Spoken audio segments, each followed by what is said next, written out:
Amém. Abram suas Bíblias em 1 Pedro, capítulo 2, e deixem abertas. Vamos continuar. Aliás, deixem aberto no capítulo 1, porque tem umas coisinhas do capítulo 1 que eu preciso encerrar de domingo passado. Amém? Vamos orar mais uma vez. Deus, queremos te entregar esse momento também em tuas mãos. Tudo que será tratado nessa noite, Senhor. Que isso realmente venha, Deus, em encontro ao nosso coração. Trazendo mesmo edificação, vida para o nosso espírito, para todas as áreas da nossa vida, Senhor.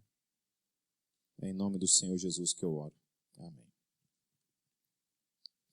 Apenas recapitulando tudo que a gente viu na semana passada,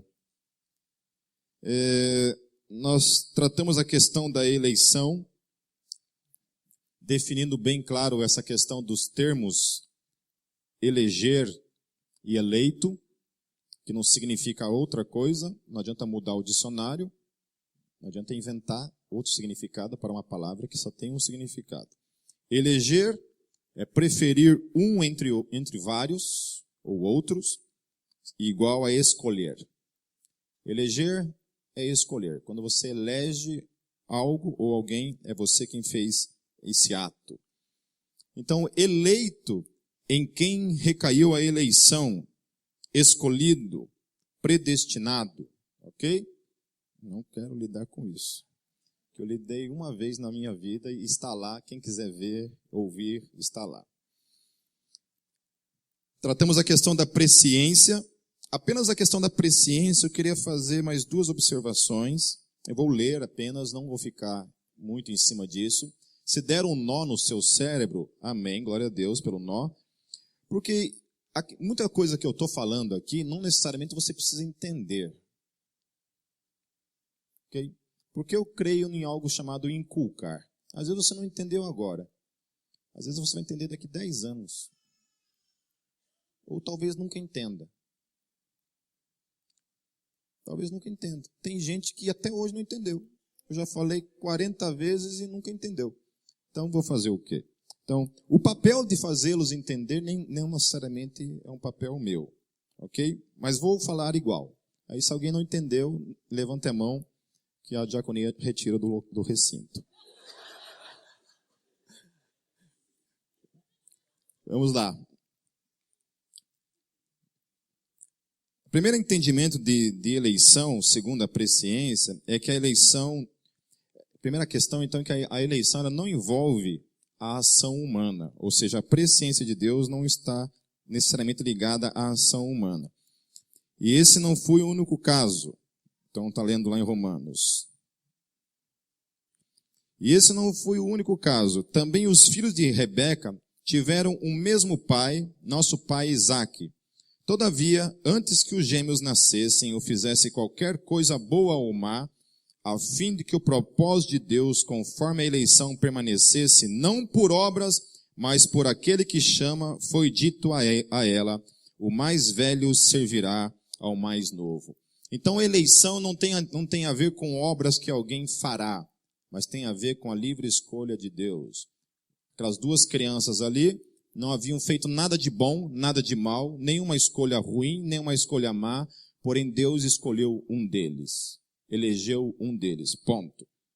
Segunda coisa, as ações soberanas de Deus sobre a tua vida versus a sorte. O que eu quero dizer com isso?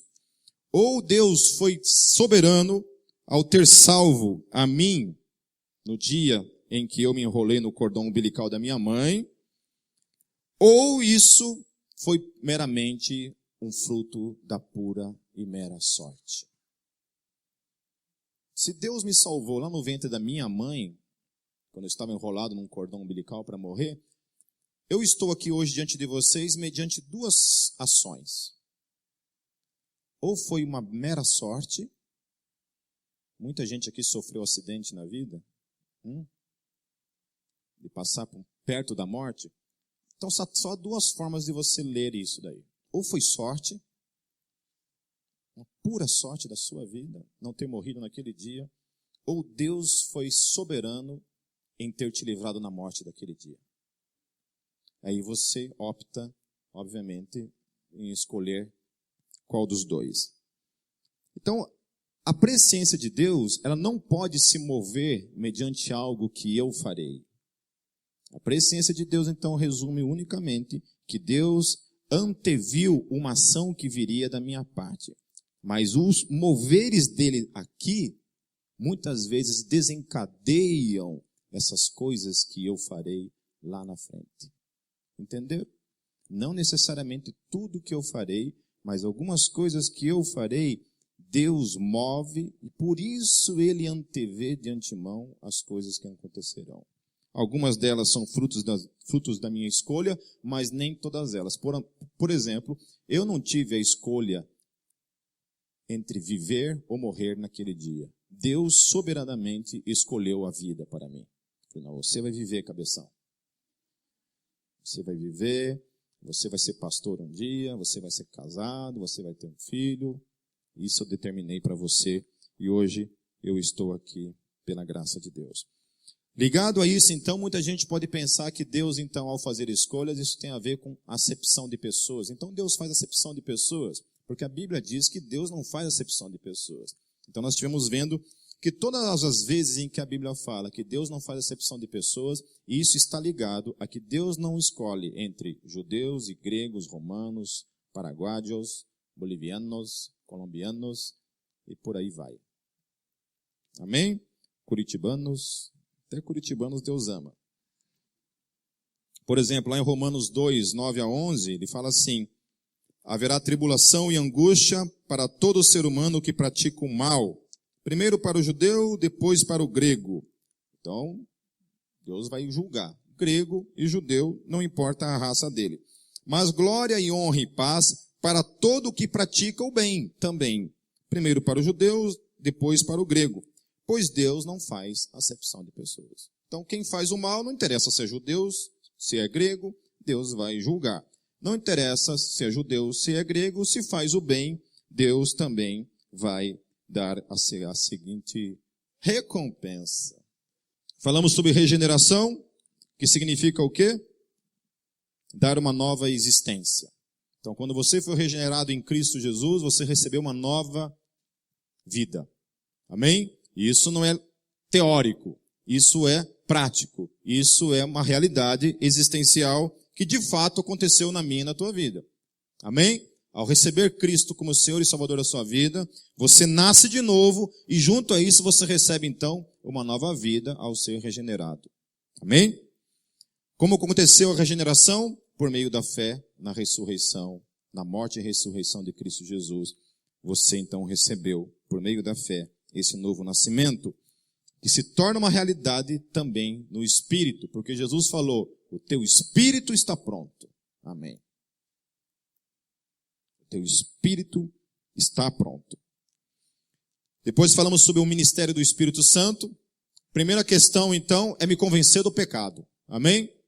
Quer ter convicção de que você está em Cristo? De que você começou certo? De que você começou a caminhar com Deus da maneira correta? É a convicção de pecados. Por isso que é bom de vez em quando dar uma desviadinha. Deixa eu continuar aqui. Por que eu estou dizendo isso? Porque às vezes tem pessoas que nascem dentro da igreja, nunca se desviam, nunca experimentam as coisas da carne, o mundo. E aí o cara tem uma frustração, né? Ele fala assim, poxa, Pipe, eu não sei dizer quando eu tive uma experiência com Deus, porque eu nunca me desviei. Então tem essa frustração. Agora, quando o cara vai para o mundo, não você, Jaguara, que já está consciente em Cristo Jesus, eu estou falando do cara que está lá fora que ainda não tem essa consciência. E aí o Espírito Santo vem, ele tem esse encontro com o Espírito Santo na vida dele, e o Espírito Santo o convence de quem ele é, do seu pecado. Então eu posso dizer que com 18 anos de idade eu tive esse encontro real e verdadeiro com o próprio Deus em Cristo Jesus. Eu era uma porcaria, continuo sendo, mas uma porcaria santificada agora, que antes não era. Então eu posso dizer, eu tenho um testemunho para dizer, eu era um bêbado, eu vivia drogado, né? Agora na casa do Senhor não existe Satanás, eu posso dizer isso. Mas antes havia isso daí. Né? Então não estou dizendo para você se desviar, isso foi uma brincadeira. Tá bom? Mesmo, para frustrar. Falamos também a questão do cordeiro crucificado antes da fundação do mundo. Então que isso se tornam 3 realidades. Uma realidade no que diz respeito à eternidade. Antes de existir o universo, o mundo, qualquer ser criado, em Deus, Cristo Jesus já tinha sido crucificado. Há 2.000 anos atrás, lá na Galileia, ele vem e é crucificado no tempo e na história, por toda a raça humana. Depois, na tua vida, naquele dia em que você recebe Cristo como Senhor, essa realidade que aconteceu se torna uma realidade no teu tempo e na tua história. Amém? Então, dando continuidade, a partir do versículo 21, no capítulo 1.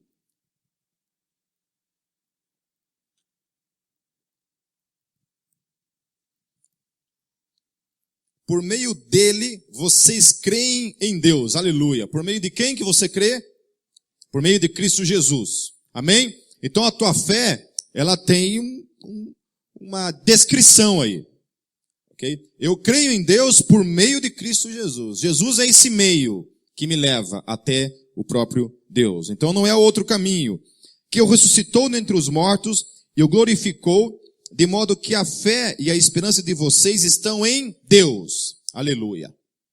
Não estão em pessoas, não estão em coisas, mas estão então firmadas por meio de Cristo Jesus em Deus. Ponto. Amém? Firmados em Deus. Então, se acontecer alguma coisa no meu relacionamento com pessoas, isso não pode abalar a minha relação com Deus. A minha relação é com Deus por meio de Cristo Jesus. A minha relação com Deus não pode partir por meio dos outros. E muita gente não entende isso. Fica a vida inteira dentro da igreja numa dependência dessa relação com Deus por meio de pessoas. Por isso que quando eu termino um relacionamento, às vezes aqui dentro, um dos dois geralmente pula fora. Por que que pula fora? Por que que não permanece? Porque a sua relação é por meio da pessoa e depois com Deus. Não. Tem que ser primeiramente a Deus e depois com as pessoas. Porque Deus é o responsável por essas relações sadias que acabam acontecendo. Sem Deus, as relações se tornam doentias. Com Deus já é difícil, sem Deus é pior ainda. Então eu me converti, Deus. Aparecia uma namorada no caminho, namorava, terminava o namoro. Beleza, Deus está aqui, vai lá, Deus. Começava a namorar mais uma. Lá pela milésima, né? Continuando, Deus é o alvo. Deus é o alvo. Amém? A minha relação está aqui, não está aqui. É aqui. Eu e ele. Os outros ou estão comigo ou não estão. Mas eu e ele não pode jamais ser interferido. Amém? Amém? Certo? Se você veio aqui nessa noite por causa do teu namorado, ou veio aqui por causa da tua namorada, quero dizer que você precisa deixar ele de ladinho e se apegar no Criador. Amém? Porque até mesmo para ser um melhor namorado ou uma melhor namorada, eu preciso estar em Deus. Para ser o melhor marido ou uma melhor esposa, eu preciso estar em Deus. Deus é o que capacita. Aí Pedro ele aponta algo interessante, porque nós estamos falando de eleição, que Deus escolhe, né? Deus faz acepção de pessoas. Mas olha o que Pedro fala. Mesmo tendo em vista todas estas coisas na sua mente, Paulo ele entende que essa história de predeterminismo então não compete aqui dentro. Ou seja, que Deus não determinou todas as coisas. Cada ação tua é uma predeterminação da parte de Deus. Por que que não? Olha o que Pedro fala. Pedro continua a partir do versículo 22. Agora que vocês purificaram as suas vidas pela obediência à verdade, visando o amor fraternal e sincero, amem sinceramente uns aos outros de todo o coração. A ação vem de quem agora? Minha e tua. Por que amor? Por que amar? Legal que a Bíblia fala a respeito disso. Que não tem a ver com sentimento, tem a ver com ação. Então, amem-se uns aos outros é uma ordenança da parte de Deus. Deus, eu não estou a fim de amar. Não interessa. Ame. Ame. Ame esse teu amigo com gosto de jiló do teu lado. Ame esse cara amargo que está do seu lado aí. ame ele. É uma ordenança da parte de Deus. Agora, veja só, como consequência que vocês tiveram a sua vida purificada, a partir de agora, então, nasce uma ação que é necessário você e eu fazermos. E que não é fácil. Gente, se fosse fácil amar, se igreja fosse uma questão de amar as pessoas, uma questão natural, que compete a Deus, então, inserir em você essa vontade, Paulo não precisava ter escrito todas as cartas que ele escreveu. Daí ele continua assim, pois vocês foram regenerados. Então, como vocês são regenerados, precisa acontecer na vida do regenerado algumas ações. Daí ele fala, não de uma semente perecível, mas imperecível por meio da palavra de Deus, viva e permanente. Pois toda a humanidade é como relva, e toda a sua glória como a flor da relva. A relva murcha e cai a sua flor, mas a palavra do Senhor permanece para sempre. Essa é a palavra que lhes foi anunciada. E olha agora, a partir do capítulo 2, verso 1, como é que ele continua falando. Então, por causa dessas coisas, ele fala assim, livrem-se. Livrem-se. Pô, mas você é regenerado, você é nascido de novo, você é um eleito, você é um cara salvo, recebeu essa nova vida em você, e agora Pedro fala assim, peraí, mas a conversa não acabou aqui. Agora tem mais uma questão ligada a mim e a você. Livrem-se. Então você tem um bicho na sua casa que tua mãe não gosta. Sei lá, um gato com sarna, sem as 3 pernas. Tá lá o bichinho só, assim, o dia inteiro. Olha lá, tua mãe não gosta do bicho e quer que você se livre do bicho. E ela vai falar assim, se livre desse gato. Aí ela está dizendo que ela não vai se livrar, é você que tem que se livrar desse bicho. Ok? Livre-se. Eu nunca vou poder dizer para você quando se tratar do seu marido. Livre-se dessa porcaria, não tem como. Você tem que orar, Deus, mata. Daí quem sabe. Tá bom? Quem sabe ele te ouça.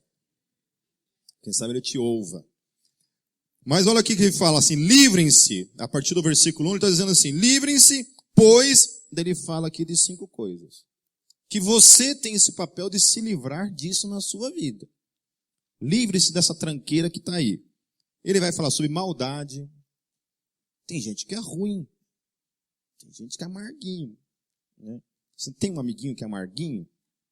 Né? O cara tem gosto de jiló o dia inteiro na boca.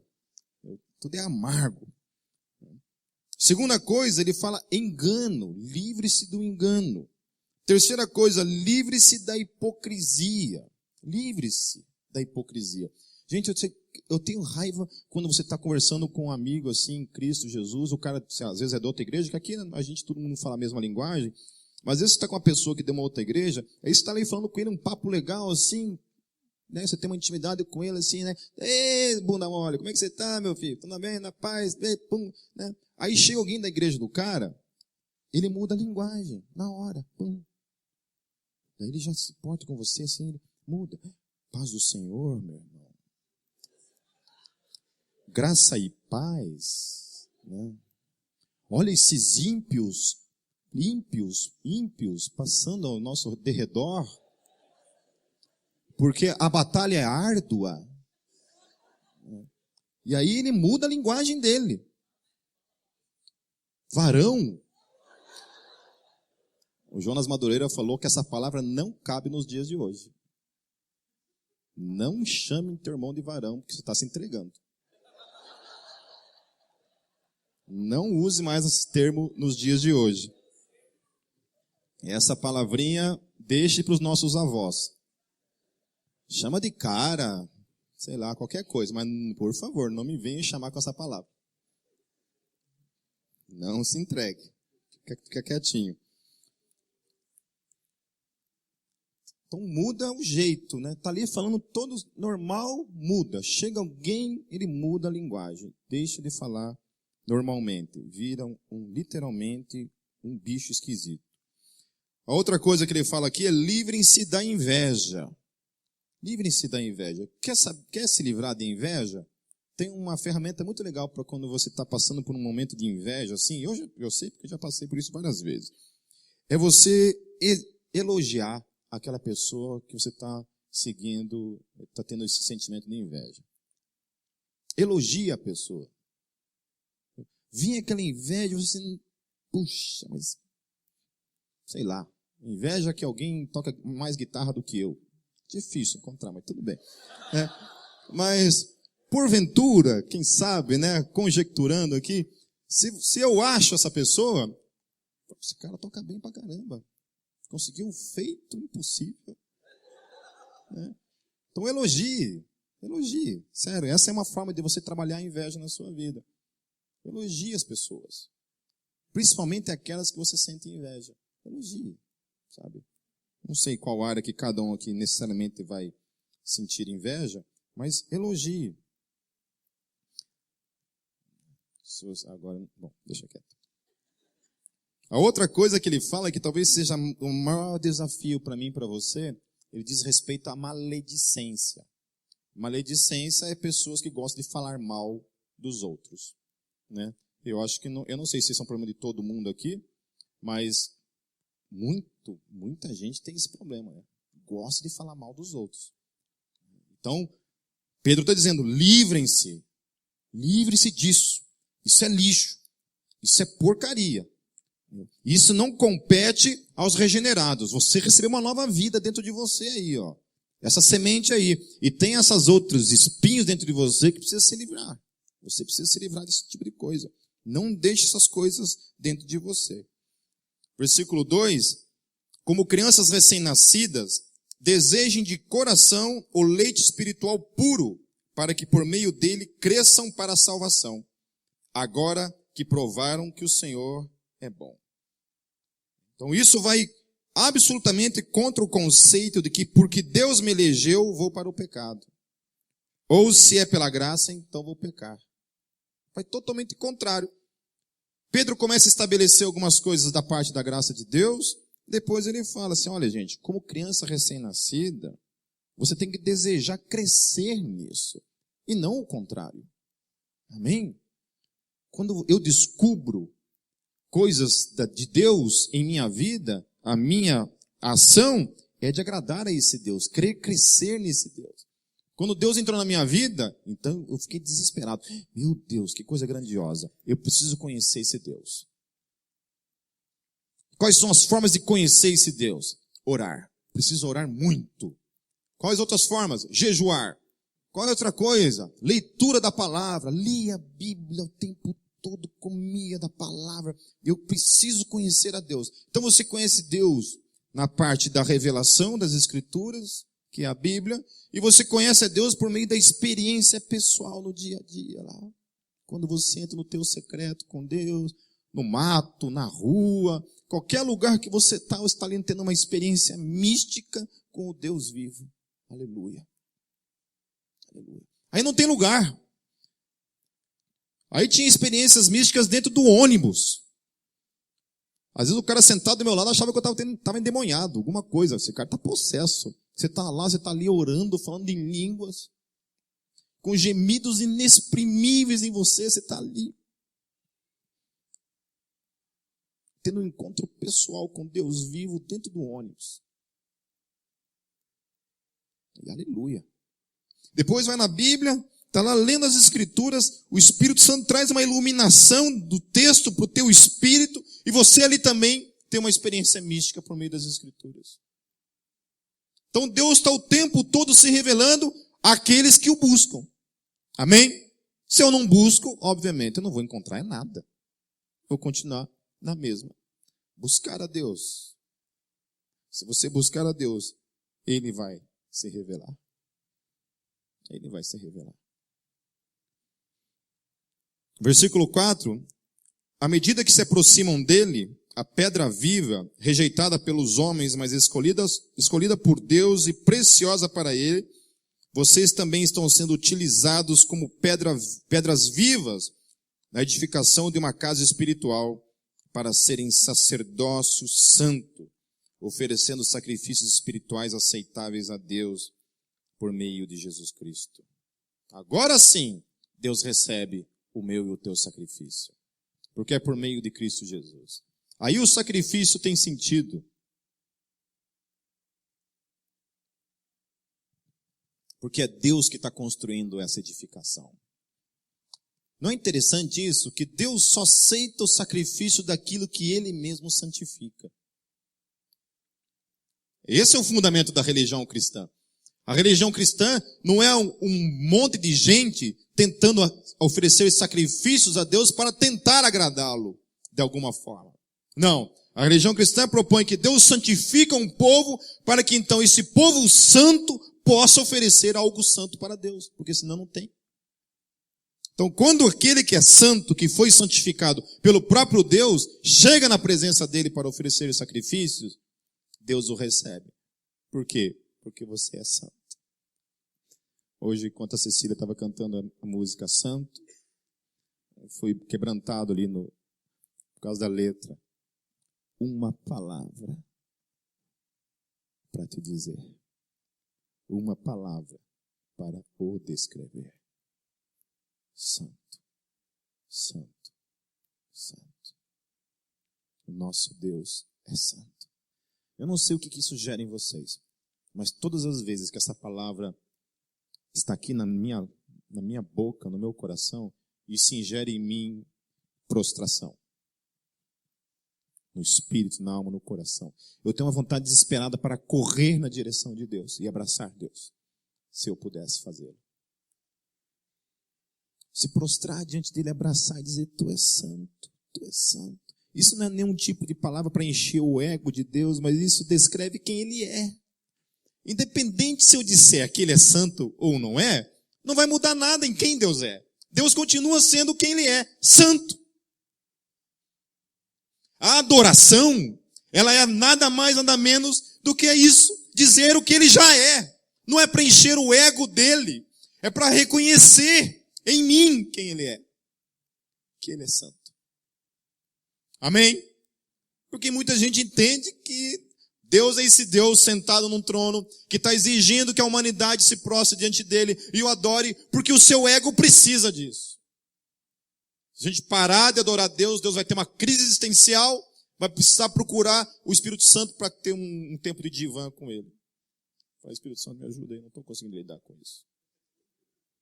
O povo lá parou de me adorar, estou tendo uma crise existencial. Não. Toda adoração visa uma única coisa, o reconhecimento que eu tenho de quem ele é. O Deus Santo. Em toda a sua magnitude, majestade, que me amou e fez de mim também agora alguém que é santo. E portanto, quando eu estou na presença de Deus, há esse envolvimento de santidade que é trazida da parte dele, que me santifica, e portanto esse louvor se torna santo, porque aquele que é santo está em mim e santifica tudo que há em mim como expressão de sacrifício, louvor e adoração a esse Deus. Aleluia. Sabe, então quando você vem aqui para o louvor, pense nisso. Pense nisso. Que é o único momento durante o culto em que você tem para prestar a Ele esse reconhecimento de quem Ele é.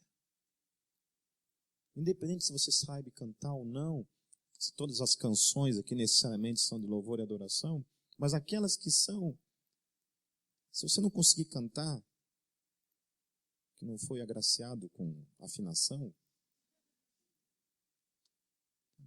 adore-o com o teu espírito, com o teu coração, por aquilo que ele é. Eu tenho que me conter nesses momentos, sério mesmo, que a minha vontade é de pegar, literalmente, sair gritando, pulando, como Davi fez aquela vez. Porque me enlouquece mesmo a revelação de quem Deus é. Quando a minha vida foi iluminada pela graça de Deus para entender quem Deus é e quem eu era, a única coisa que eu sabia falar para Deus é: Deus, me perdoe por quem eu sou, por todos os meus pecados. Eu te glorifico por quem tu és, santo, santo e santo.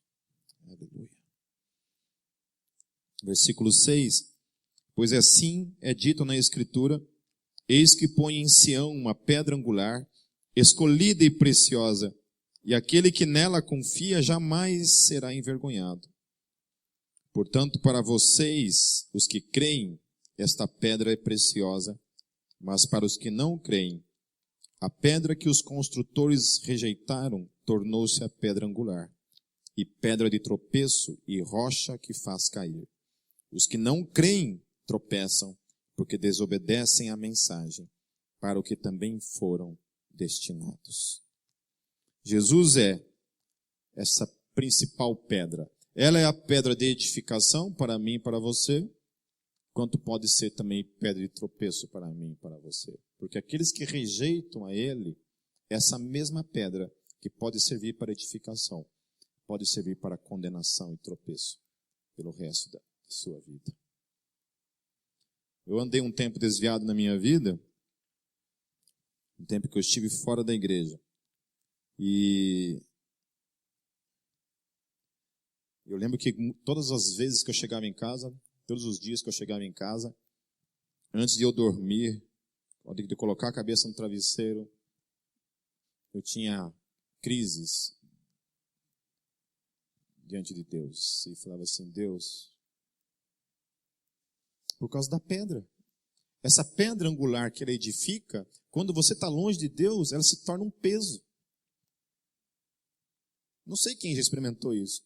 Mas ter a consciência de quem Deus é, do que Cristo fez por mim e por você, nunca mais você consegue ser a mesma pessoa.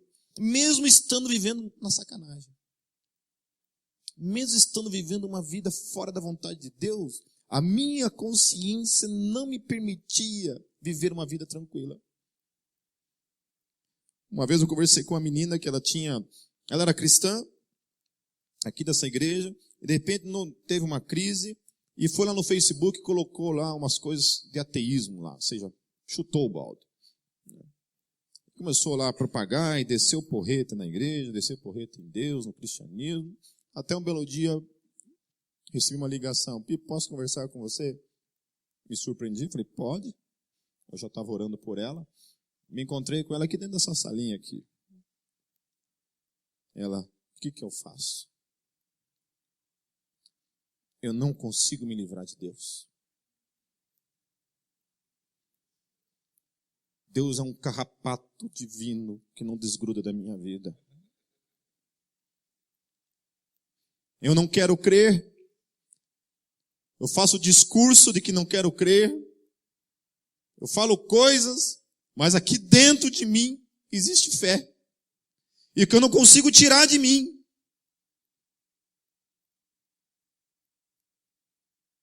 E ela estava sentindo o peso do que é isso. O peso de um dia ter recebido a revelação dessa pedra angular.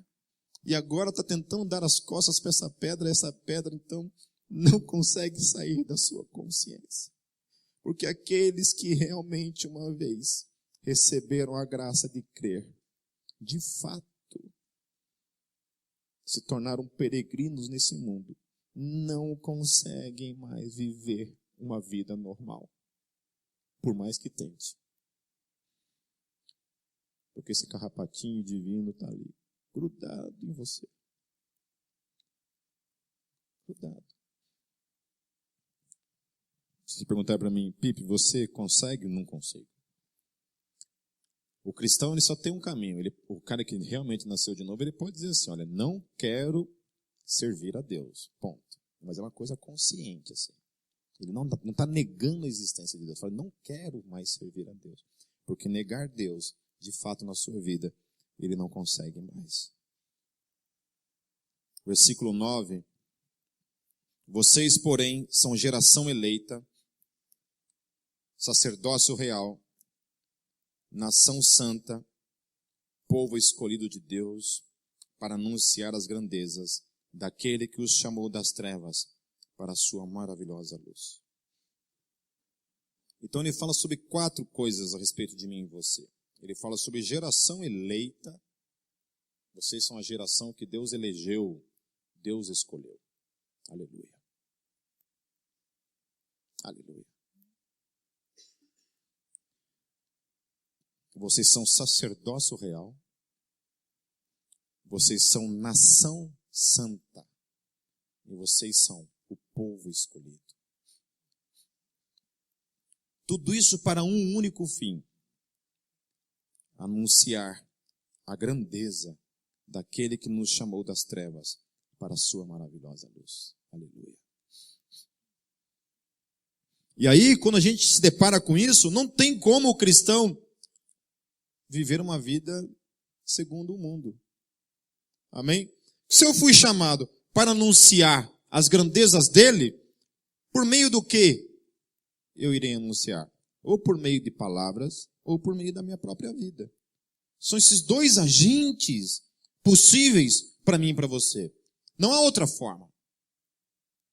Ou por meio da palavra anunciada, da pregação do evangelho que você anuncia, ou por meio do seu testemunho diário, ou a manifestação do seu dom, por meio da sua vida. É assim que Deus é anunciado. Quantas pessoas que entraram aqui nesse lugar, sem nunca terem tido uma experiência com Deus, e tiveram uma experiência com Deus aqui no momento do louvor. O louvor. Estava aqui uma música, uma canção, uma palavra, uma voz. Deus usou para trazer iluminação e entendimento. Teve gente que se converteu aqui dentro, sabe como? Porque veio aqui e foi bem recebido. Às vezes você nem sabe. Pelo simples ato de você sair do seu lugar e cumprimentar uma pessoa e dizer assim, seja bem-vindo. Abraçar uma pessoa. Eu sei um testemunho de uma mulher que ela gostava de ir na igreja porque era o único lugar na face da terra em que ela era abraçada. Ela vivia sozinha, não tinha amigos, não tinha parentes. E o único lugar em que ela podia ser abraçada era na igreja. Então ela não via a hora de chegar na igreja e receber um abraço de alguém. Ficava meio desesperada, assim, por favor, alguém me abraça. Porque eu preciso ser abraçado. Sabe? E é nesse momento que a igreja e você é importante. Eu sei que nem todo mundo gosta de abraçar. E tem gente que não gosta de ser abraçado. Mas a igreja precisa estar aí. Vamos providenciar uns crachazinhos assim. Me abraça. Estou carente. Ou então, sai de reto. Versículo 10, para encerrar. Domingo que vem eu continuo. Antes, vocês nem sequer eram um povo, mas agora são povo de Deus. Não haviam recebido misericórdia, mas agora a receberam. Lembre-se que nós não éramos nada disso antes, mas agora nós somos. Amém? Não éramos nada disso, mas agora nós somos esses. Que fomos abraçados pela graça de Deus, pela sua misericórdia santa e infinita para com todos nós. Que Deus nos conserve, meus irmãos, até o fim, nele, para a glória do seu nome. Amém. Senhor Jesus, eu quero te agradecer porque o Senhor nos fez essa nação santa, esse povo escolhido, essa geração eleita, esse sacerdócio real. Use-nos, Senhor, para o louvor e a glória do teu santo nome. Use-nos. Use-nos, Senhor. Nós queremos reconhecer quem tu és nessa noite mais uma vez. Um Deus santo, santo e santo. Obrigado, Jesus, por tudo que o Senhor tem feito em nossas vidas. Em teu nome, Jesus, eu oro.